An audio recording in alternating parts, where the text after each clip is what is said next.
Hey all, welcome to Channel S Quick Invest. We are reviewing Keppel REIT, K71U, a Singapore-listed REIT known for its portfolio of prime commercial properties. The focus is on the recent acquisition of a 75% effective interest in the Top Ryde City shopping centre in Sydney, Australia, for approximately 335 million Singapore dollars. To fund this, Keppel REIT executed a private placement, successfully raising about 113 million Singapore dollars. The new units were priced at 0.983 Singapore dollars, which represented a 4.6% discount to the previous day's volume-weighted average price.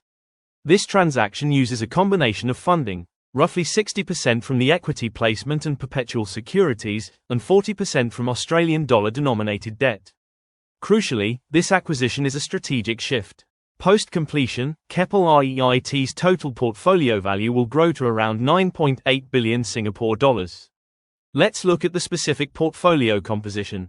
Geographic mix. The portfolio remains heavily anchored in Singapore at approximately 76.0%. Australia is the next largest market, rising to about 20.2%, followed by smaller exposures in South Korea, 2.9%, and Japan, 0.9%. Asset class mix. It remains fundamentally an office REIT. Office assets will account for the vast majority at about 95.8%, with the new retail mall making up the remaining 4.2%. The mall is highly defensive, with a committed occupancy of 96% and an initial property yield of 6.7%. Section 1. The positive factors, the case for income. For the income-focused investor, Keppel REIT presents three clear positives. First, high-quality and stable portfolio. Keppel REIT holds a significant interest in premium-grade office assets in Singapore's CBD, like Marina Bay Financial Centre and Ocean Financial Centre. This market segment is resilient, providing a reliable and stable income stream supported by quality tenants. Second, value relative to assets. The unit is trading at a notable discount to its underlying value, with a price-to-book (P/B) ratio of approximately 0.83 times. This provides a substantial margin of safety, suggesting the unit is technically undervalued compared to the worth of its properties. Third, DPU accretion and yield enhancement. The current distribution yield stands at an attractive 5.4% to 6.4%. Furthermore, the new Australian retail acquisition, with its strong 6.7% initial yield, is projected to be DPU accretive, offering a pro forma uplift of 1.34% to the DPU. This immediately enhances the overall payout and strengthens income diversification. Section 2. The negative factors, the risks to income. Despite the deal's benefits, there are significant headwinds, particularly when looking at financial stability. First, high and stretched gearing.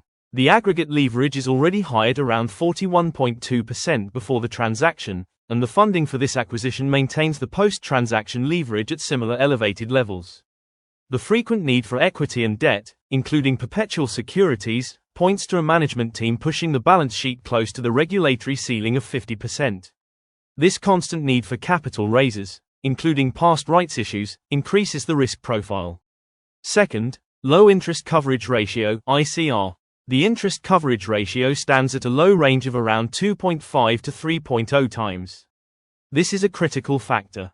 With borrowing costs rising, the all-in interest rate was about 3.40% in FY 2024. A low ICR means the REIT's operating income has less room to comfortably cover interest payments.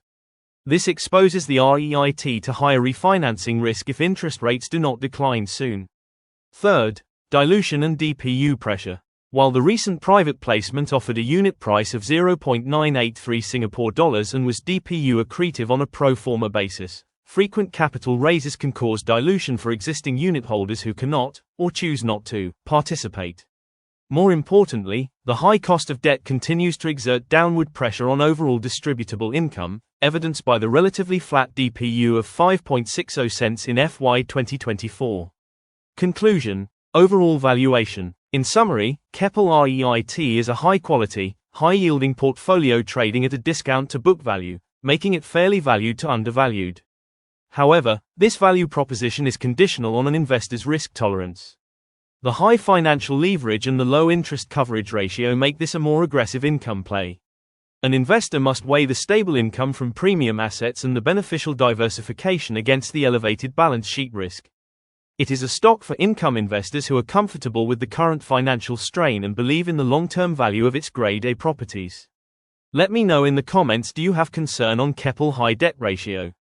Disclaimer: information in this video is provided for educational purpose only and not financial advice. Always do speak to licensed financial advisor before making investment decisions. Subscribe for more bite-sized investing insights like this. Thanks for watching.